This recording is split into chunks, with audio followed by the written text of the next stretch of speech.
Bom, estou muito feliz porque cada vez mais quando a gente olha, né, para as nossas questões em relação ao amor, a gente tem oportunidade de aprender. Novamente, sempre eu falo que o amor é algo que é para todos nós, para quem está casado, para quem está solteiro, para quem quer se relacionar ou não, né? O amor é um assunto que é para todo mundo, né?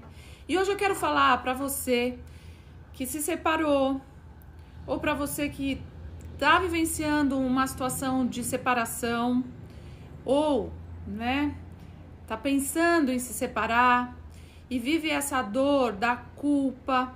Ah, eu vou me separar, como é que vai ser com os meus filhos? Ou eu vou me separar, como é que vai ser o relacionamento? Ou como é que vai ser a minha vida? Então, quais são as dores que você sente, né, numa decisão tão importante como é se casar, né? Tão importante quanto se casar é uma decisão muito difícil se separar. E tomar a atitude da separação é bastante difícil. Bastante difícil. Não é uma coisa simples. As pessoas acham, mas será que só por causa disso eu devo me separar? Mas será que só por causa, né, do que está acontecendo hoje? Será que sou eu?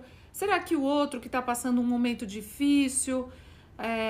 E quais são os motivos reais, né, que realmente uma pessoa que as pessoas devem separar? Porque tem muita gente que fica em pânico em falar, poxa, eu vou tomar essa decisão, o que vai ser com a minha família, o que meus familiares vão achar, o que no meu trabalho vão achar, o que os meus filhos vão sofrer, o que o outro vai sofrer, o que eu vou sofrer.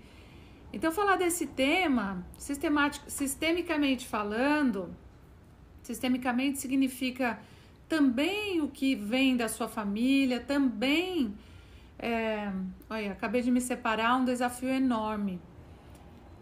É um desafio, gente, fazer uma boa separação é algo muito importante. Eu me separei 2 vezes, né, vivi 10 anos com cada marido e me dou bem com os 2 maridos. Se é uma coisa que eu tenho experiência própria é poder falar disso, porque os meus ex-maridos são maravilhosos, são pessoas maravilhosas.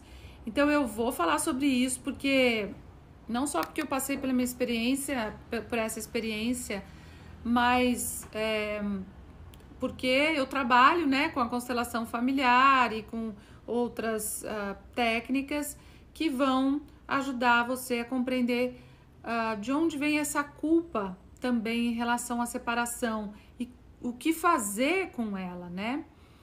Então deixa eu ouvir um pouquinho vocês aqui. Passei por tudo isso e acabei fazendo bobagem por não ser verdadeira comigo mesma. Esse é um ponto maravilhoso que você colocou, Márcia. Porque numa separação, geralmente a gente pensa em todo mundo, né? E a gente acha que não sendo verdadeira conosco, nós vamos salvar. Então vai ficar tudo bem.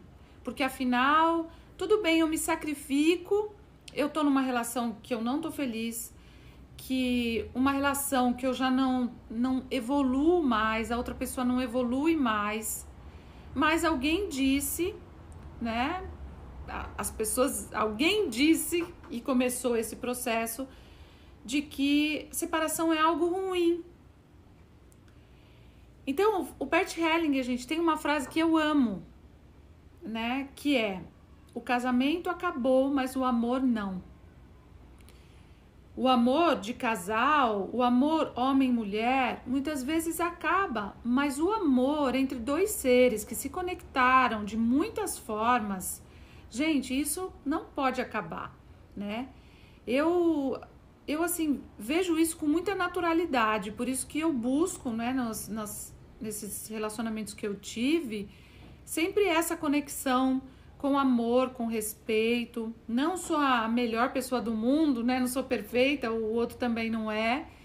mas a gente busca um ajudar o outro, né? O meu primeiro marido é médico e quando eu tive Covid ele me ajudou absurdamente, não tentou me matar, não tentou, me ajudou muito, né? O meu segundo marido também, tive com ele esses dias, a gente se dá muito bem e é uma relação de muito respeito, de amor de alma mesmo, porque quando a gente consegue equilibrar isso na nossa vida, continuar amando as pessoas. Eu sei que às vezes como a relação termina não é fácil, é um desafio, e principalmente quem tem filhos. Eu não tenho filhos, e então talvez isso não seja um fator, mas eu vou falar então sobre como isso pode ser sistemicamente melhor. Então, quando a gente já tem na nossa alma essa frase do Bert Hellinger, né, que o casamento acaba, mas o amor não. Entender para que realmente a gente fica casado ou está casado. É para manter o patrimônio. Tem muita gente que não se separa porque tem um patrimônio grande, né? E daí é melhor não se separar. Porque daí vai ter perda de dinheiro, né? Fulano perdeu, fulano não perdeu. No meu primeiro casamento, quando eu me separei, eu não tinha conhecimento da constelação familiar. Mas eu já tinha um conhecimento de sentir o que é de fato minha parte e o que é de fato a parte do outro. Então, quando a gente já começa a pensar assim, a gente já começa a parar de se culpar ou culpar alguém por uma separação. Porque a segunda frase mais importante que o Bert Hellinger fala é: eu fico com 50% do que deu certo e errado. E você fica com 50% do que deu certo e do que deu errado. Geralmente, a pessoa que decide se separar, no fundo, foi ela que mais tentou. No fundo, eu tô falando que está por trás. Gente, eu sei que muita gente vai agora pipocar aqui. Geralmente, a pessoa que pede a separação é o que mais amou na relação. E é o que tem mais coragem de enfrentar tudo que o amor... Porque pensa bem, quando uma pessoa já tentou tudo, ela já fez de tudo que ela conseguiu, tudo que ela sabia, isso não quer dizer que o outro não tenha feito. Gente, preste atenção, eu não tô aqui para falar que quem pediu a separação é o certo e quem não pediu a separação é o errado. Na constelação familiar, a gente não coloca macaquinhos no ombro de ninguém. Eu tô só mostrando dinâmicas que estão realmente ocultas ainda para o casal, que poderia fazer uma constelação familiar, por exemplo, para compreender o que está acontecendo na relação, né? Quantas vezes você constela junto com uma pessoa e a gente vê, às vezes o outro está indisponível para o casamento porque está casado com a mãe. E às vezes a mulher está casada com a mãe, o marido está casado com a mãe, a mulher está casada com o pai, o marido está casado com o pai. Então, gente, se a gente for prestar muita atenção dentro da nossa inconsciência, e eu digo da nossa, de todos nós, somos ainda muito inconscientes. Dentro da nossa inconsciência, a gente nem sabe por que a gente se casou. Geralmente, nós nos casamos por emaranhamentos familiares. Geralmente, nós nos casamos porque nós não resolvemos o nosso amor interrompido com a nossa mãe, o nosso amor interrompido com o nosso pai. E tudo isso nós vamos levar para um relacionamento afetivo. Geralmente nós nos casamos porque é a pessoa que a família que essa pessoa traz também para o meu sistema familiar é alguém que talvez vá trazer cura para minha família. É alguém que vai equilibrar o que a minha família não tem. Mas também a família do outro vai ser um espelho daquilo que eu não enxergo na minha família. Então, se a gente já casa de forma inconsciente, e eu digo as duas pessoas, daí você pode dizer assim, não, Simone, mas eu me trabalho muito, né? Esquece. Não é porque a gente se trabalha muito que a gente também não tem dificuldades. Que no decorrer da relação as coisas não aconteçam e enquanto a gente não está sistemicamente olhando, né, para que impacto isso me causa, né? Por exemplo, eu me casei e agora meu marido foi chamado para trabalhar fora do estado onde a gente mora. O que eu tenho que fazer? Eu também tenho meu trabalho aqui. Qual é a minha dinâmica? Ou então tenho os meus filhos. Qual é a minha dinâmica? Ou então conhecer alguém fora do país. O legal é ele vir para cá, para o Brasil, morar aqui. O que eu faço? Né? Então, é muito bonito ver no campo fenomenológico aonde eu estou em relação ao amor, né? Aonde o outro está em relação ao amor. E isso, gente, não é porque eu sou fraca e o outro é forte, ou eu sou forte e o outro é fraco. Isso é porque cada um está no seu tempo, emaranhado no seu tempo. E é por isso que a gente então vai se separar? Não, depende. Existem certos emaranhamentos que realmente torna inviável uma conexão saudável. Então, agressão física, por exemplo, agressão moral, agressão psicológica, né? Então, existem determinadas dinâmicas que são mais agressivas, eu não diria mais agressivas, né, gente? Porque mais agressivo é realmente você ser agredido fisicamente. Mas, vou falando para vocês terem um pouco de noção disso. Existem agressões psicológicas que são mais danosas e são invisíveis para a nossa estrutura do que, às vezes, uma agressão física. Porque a agressão física, quando chega nesse ponto, acabou, né? Não precisa nem chegar nesse ponto. Mas o que eu tô dizendo é que quando isso materializa, então a gente fala, não dá mais. Mas tem outros tipos de agressões que elas estão materializadas no emocional e na relação que já mostrou que não é viável, que não dá. Mas como isso não é muito palpável, então as pessoas falam, não, mas eu vou tentar, isso vai dar um jeito, né? Eu vou conseguir. Então, cada casal tem uma dinâmica e quando o casal, eles respeitam a dinâmica, né? Então, tem gente que quer casamento aberto, tem gente que acha que tudo bem o marido chegar às 4 horas da manhã, não tem problema nenhum. Tem gente que acha que a esposa chegar às 4 horas da manhã porque saiu com as amigas, saiu com os amigos todas as noites, ou... Cada um tem uma dinâmica, e se essa dinâmica tá ok pro casal, não tem certo e não tem errado. Tem o que precisa estar equilibrado. Então, para algo dar certo, a gente precisa sentir na nossa alma o tempo inteiro o que está desequilibrando, o que está equilibrando, né? E inclusive numa separação.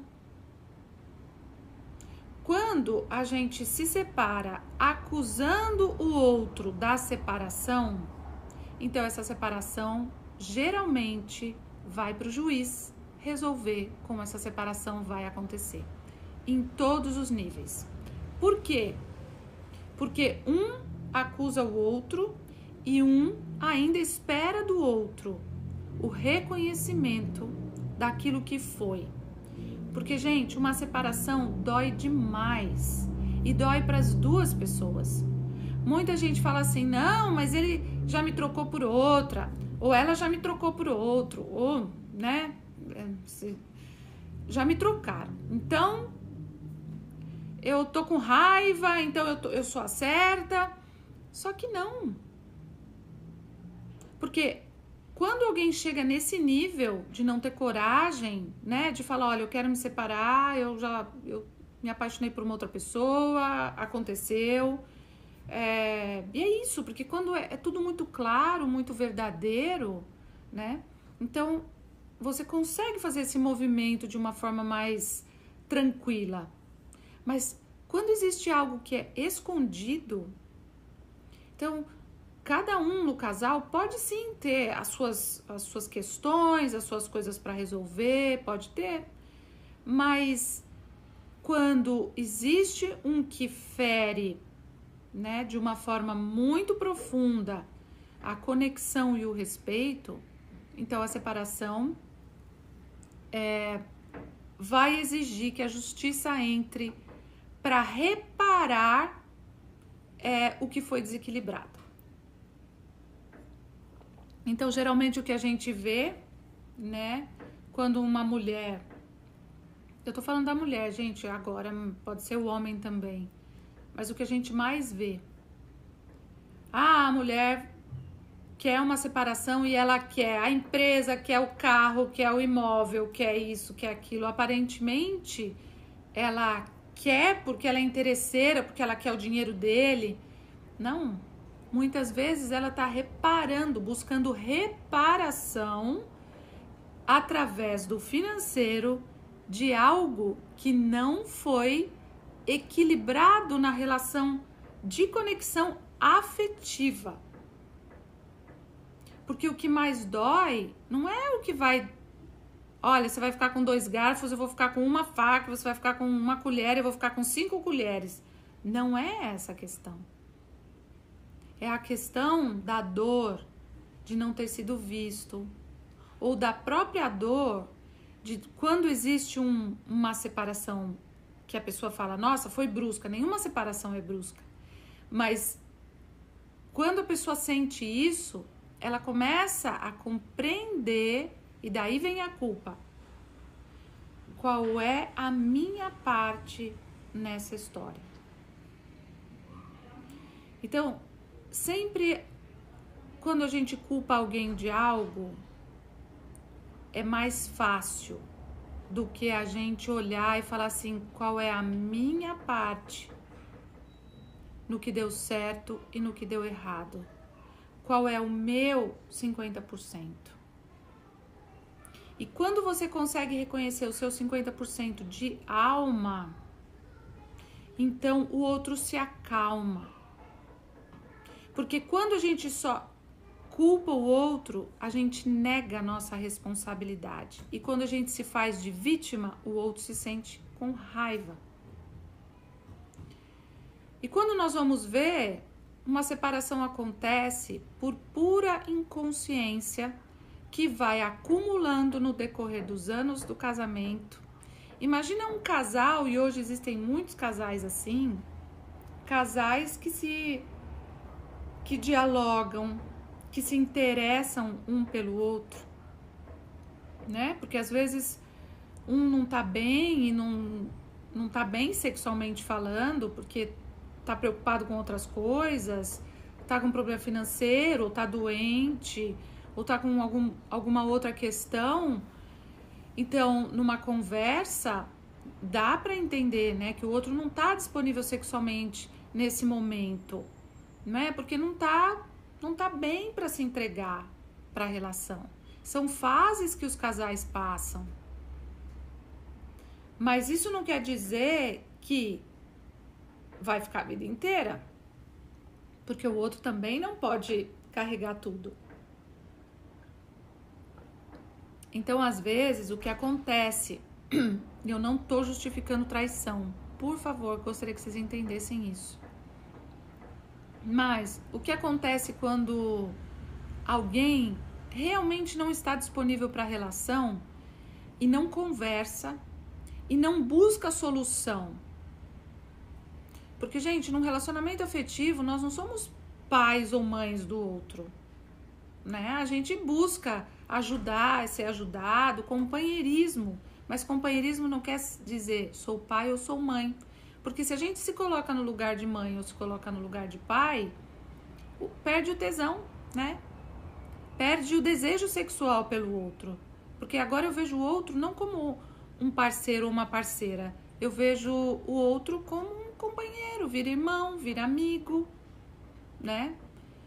Então, não deixar isso se perder no decorrer da relação precisa de muita consciência dos dois.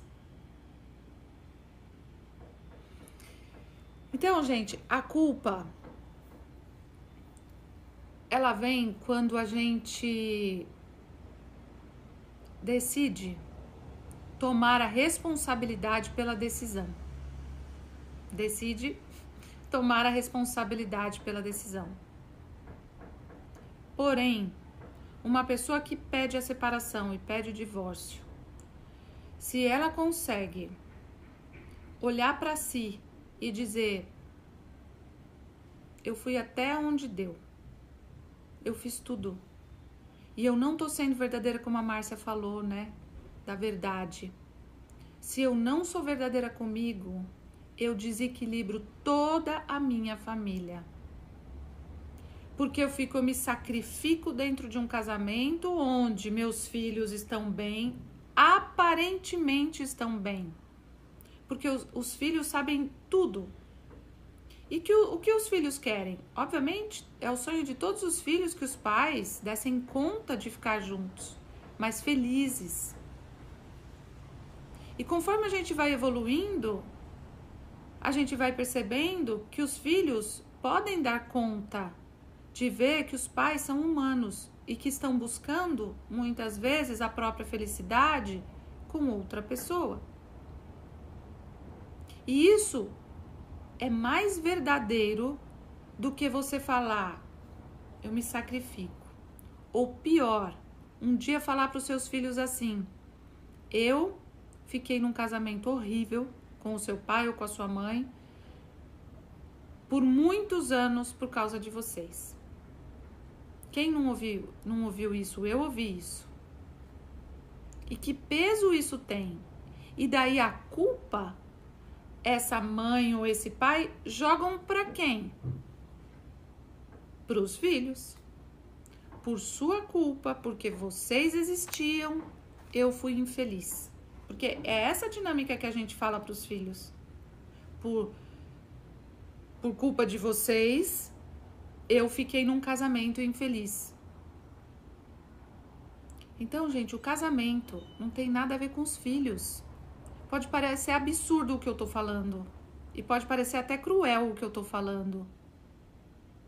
Mas quando você tira tudo, família, filhos, tudo, e você olha de fato para sua evolução de alma. Porque quando você chegar lá no plano espiritual, você não vai chegar com a sua lista de desculpas.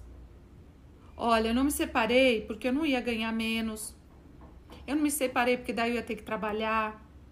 Eu não me separei porque daí eu tinha que mudar de casa. Eu tô acostumada a morar naquele bairro com aquelas pessoas.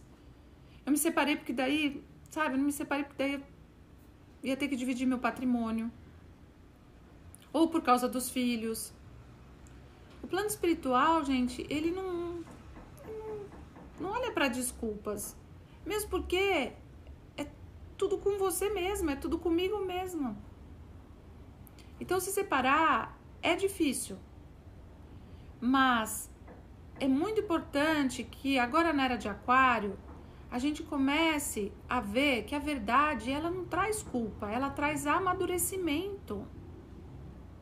Porque uma separação, por melhor ou pior que seja, e as minhas separações foram boas, mas elas foram extremamente dolorosas. Foram muito doloridas. O meu primeiro marido, eu demorei 6 meses.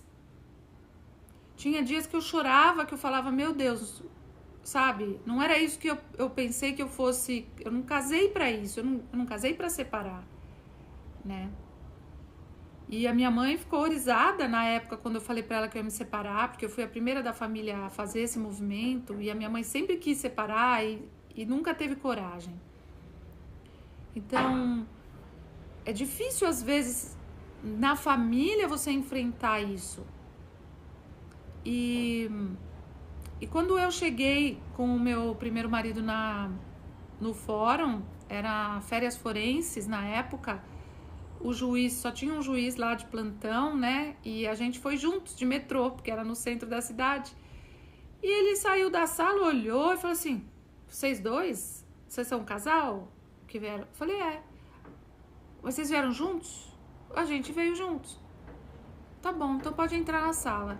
Daí, a hora que ele começou a conversar com a gente, ele falou: por que vocês vão se separar? Eu falei: porque acabou o amor. Daí ele falou: mas isso é motivo? Vocês se dão tão bem. Eu falei: gente, se isso não é motivo, então qual seria o motivo? Então o motivo a nossa alma sente. E quando a gente é verdadeiro com a nossa alma, quando a gente para de dar desculpas, gente, eu não tô fazendo essa live para incentivar ninguém a separar, pelo amor de Deus, não é isso. Mas se realmente essa é uma atitude que é uma atitude difícil que você vai ter que tomar, faça muito consciente com a sua alma. E sinta na sua alma, na hora de uma separação, o que de fato é seu, o que de fato é do outro. Então, para amenizar esse processo doloroso, é muito importante que você interiorize ou internalize o seu 50% naquilo que deu certo e errado. Não tome mais do que 50%. E não julgue o outro por mais de 50%. Porque geralmente a gente fala assim: eu tô tomando atitude porque você não fez e você... Só que o outro também tem dificuldades. Se você tivesse conversando com dois amigos, que você é amiga dos dois, por exemplo, e um vem e fala: olha, muito dolorido, muito doloroso pra mim, mas a gente vai se separar. Você vai ouvir com amor, porque são seus amigos. Daí o outro vem e conta a versão dele: olha, tá difícil porque eu não consegui isso, ele aquilo. E você vai ouvir com bastante respeito, com bastante equanimidade, né? Mas quando é com a gente, é mais complicado mesmo. Então a gente tende a acusar o outro, culpar o outro. E o outro tende a fazer isso. Por quê? Porque quando a gente culpa e a gente sente raiva, é mais fácil separar com raiva do que com gratidão. Aliás, para tudo, gente, é mais fácil a gente fazer com raiva do que com gratidão. Apesar de ser mais doloroso você olhar e falar: nossa, esse casamento tinha tudo para dar certo, mas eu não tenho mais desejo, eu não tenho mais conexão com essa pessoa, a minha alma não quer mais ficar aqui, né? Eu sentia, às vezes, eu tava em casa, sabe, domingo, eu olhava assim, eu falava assim: meu Deus. Naquela época ainda lia jornal, hoje eu já não leio mais. Eu olhava assim, eu falava: o que eu tô fazendo aqui? E é muito difícil, porque não é porque a pessoa é ruim. E no meu caso, eu tive algumas passagens na minha vida que vinha uma luz e falava assim: acabou essa sua etapa. Quando eu fiz 11 anos para 12, eu brincava ainda de boneca, né? Ainda brincava. E daí veio uma luz e falou: a sua vida vai mudar. E você vai parar de brincar agora. E eu falei: eu parar de brincar? Coisíssima nenhuma. Vou querer brincar ainda por muito tempo. E daí fui jogar vôlei profissional. Um técnico me viu jogando vôlei. Parecia um pau de vira-tripa, comprida. E me viu jogando vôlei e me chamou pra jogar vôlei profissional. Então a minha vida mudou completamente. Eu deixei as bonecas, né, e fui brincar de jogar vôlei, mas daí era uma profissão. E depois, quando eu fui me separar, essa luz veio de novo e falou: acabou, você vai precisar fazer um outro movimento. E eu recuava, eu falava: não é possível, não é possível, não é isso que eu sonhei pra mim. Mas realmente não tinha força. Então, uma dica que eu dou é você perceber se esse casamento te dá força ou te tira a força. Se você consegue reconhecer o seu 50% naquilo que deu certo e naquilo que deu errado. Se você consegue sentir gratidão por essa pessoa que é a mãe ou pai dos seus filhos e que vai continuar sendo. Se você consegue fazer o movimento de não colocar a culpa em cima dos seus filhos ou a culpa em cima de algo. Simplesmente é assim, né? Quando algo acaba e a gente pode lamentar o suficiente, chorar o suficiente, a gente consegue. É mais doloroso o caminho, gente, mas é mais real. Geralmente, quando isso acontece, não precisa ir para a justiça, porque vive a dor. Às vezes o casal se separa e volta, né? Tenta voltar, tem os flashbacks aí, e tenta voltar. E tudo isso é válido, não tem regra. Mas a regra que eu sinto que, mesmo sem regra, é importante a gente perceber, é numa separação, e eu busquei muito analisar isso, emocionalmente, financeiramente, como a gente pode deixar equilibrado esse término. Quando a gente busca o que eu posso deixar equilibrado nesse término.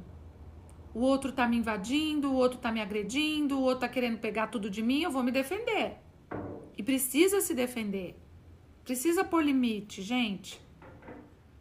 Mas não é porque você não tá pondo limite que você não pode ser amoroso. Porque se o outro está agressivo, é porque tá doendo muito. É porque ainda existe muito amor.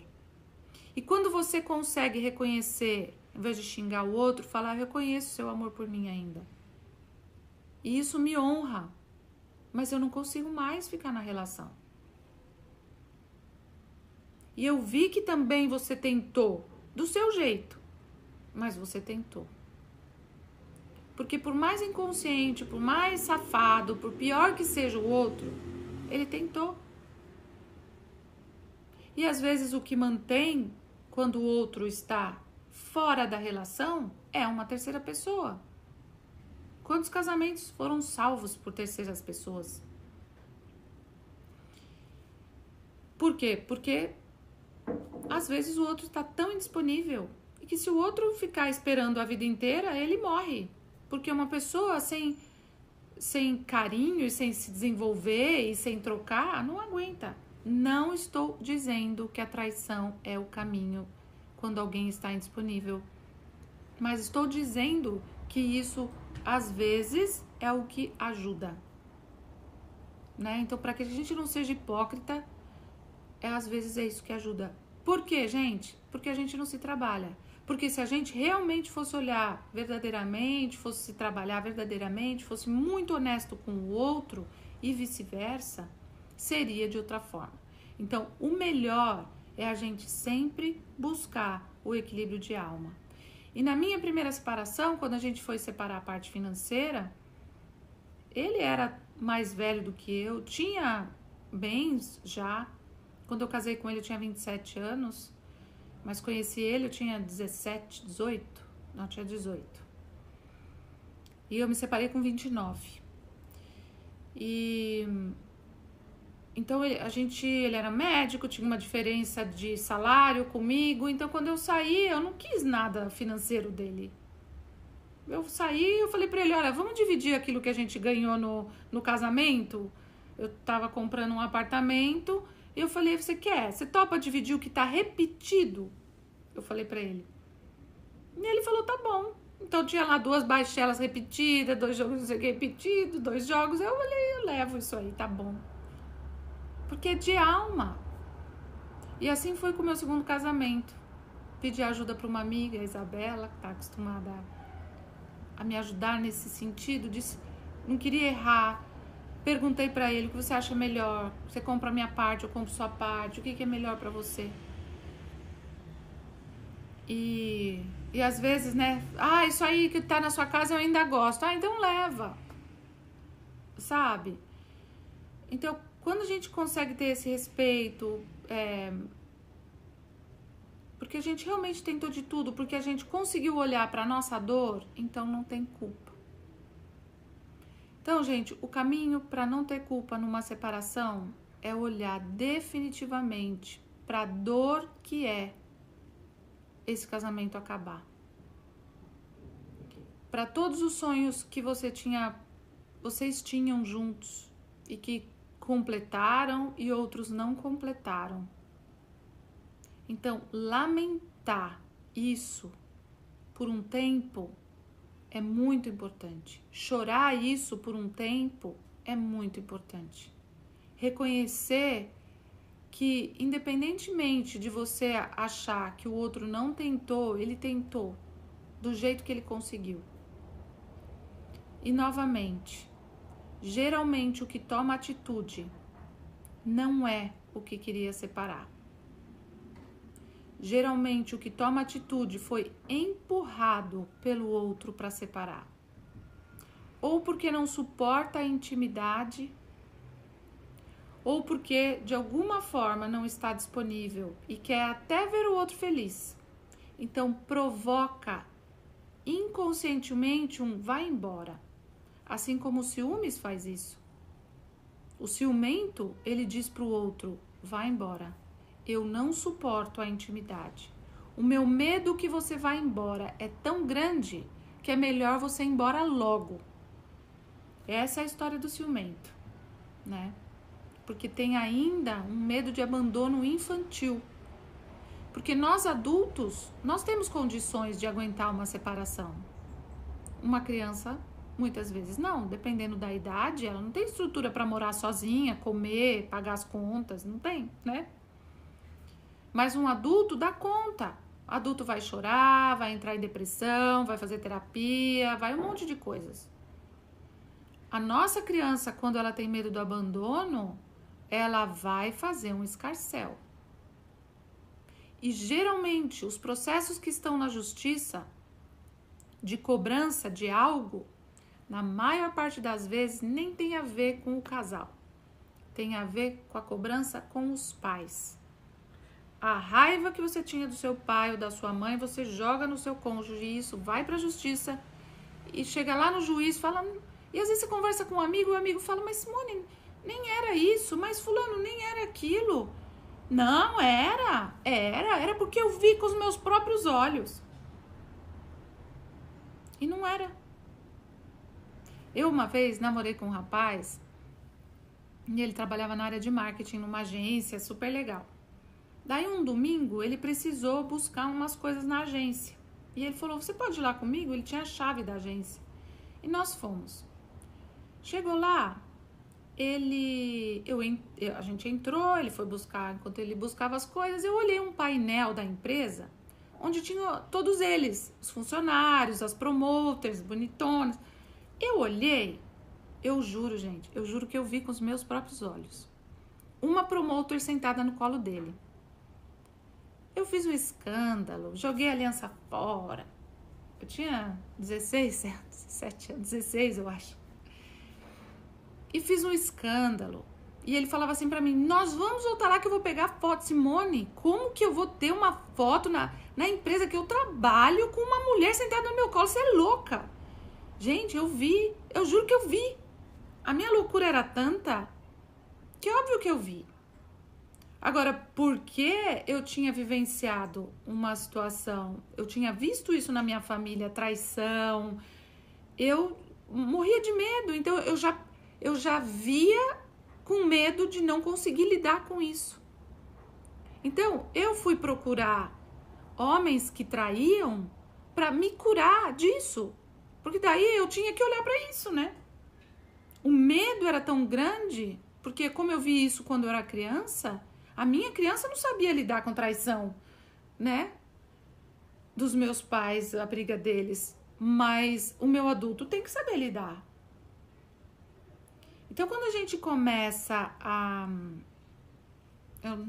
com aquela idade, não tinha a mínima estrutura, né? Hoje eu vou, coitado dele. Depois de um tempo, ele me mostrou e falou, olha aqui a foto, pelo amor de Deus, é um negócio absurdo que você está falando, mas olha, é tão irracional. Né? Então a gente enxerga coisa onde não tem. Por quê, gente? Porque sempre é sobre a gente. Nunca é sobre o outro. Então, quanto mais a gente cresce, mais a gente vai se trabalhar para que a gente amadureça para as relações, para que a gente dê conta de ficar com 50%. Só com 50%.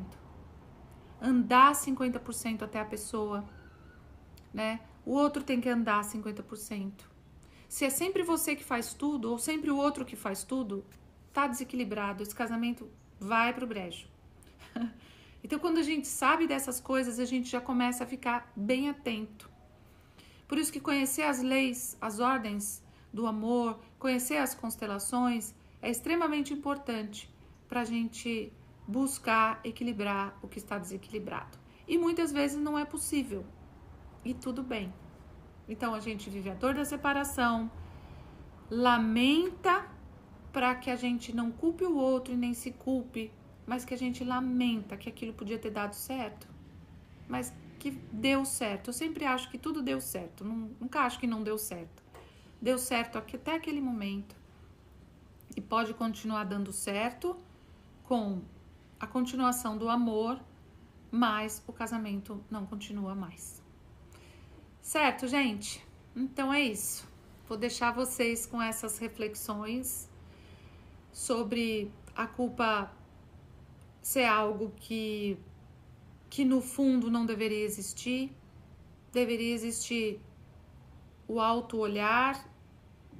Não posso mudar o outro, não posso mudar o que tem coisas que não dá para mudar, mas eu posso mudar o meu olhar sobre mim, sobre as coisas que aconteceram. Posso mudar o que é possível dentro de mim. E quando eu mudo dentro de mim, obviamente eu começo a atrair para fora coisas que eu já resolvi. Então, as crises vêm com as coisas que eu não resolvi e as soluções vêm com as coisas que eu já resolvi. Então, vamos buscar o quê? Nos resolver. Através do autoconhecimento, através da clareza, através da verdade, como a Márcia já colocou logo de cara ali. Ser verdadeiro é a melhor coisa que a gente pode fazer na vida, né? É isso aí. Hierarquia, pertencimento e equilíbrio. É isso aí, gente. Então, muito obrigada por vocês terem ficado aqui na live de hoje, terem estado comigo. Novamente, logo vai ser aqui publicado, compartilhado com vocês essa live. E ela fica também disponível no meu canal do YouTube. Se você não conhece meu canal no YouTube, é Simone Arrojo Oficial. Ali também tem muitos vídeos, né? Que de repente a gente vai ouvindo e vai caindo ficha de um monte de coisas, tá bom? E assim nós vamos aprendendo sobre o amor. Eu também estou nessa. Também estou nesse aprendizado contínuo, porque todos nós somos, vamos dizer assim, estimulados, né, pelo plano espiritual a purificar o nosso coração e purificar os nossos atos e a gente conseguir realmente chegar num relacionamento cada vez mais de conexão de alma, de conexão de todos os nossos chakras, tá bom? Um beijo, gente. Amo vocês e até a próxima live. Logo vai ter uma live aí. Beijo.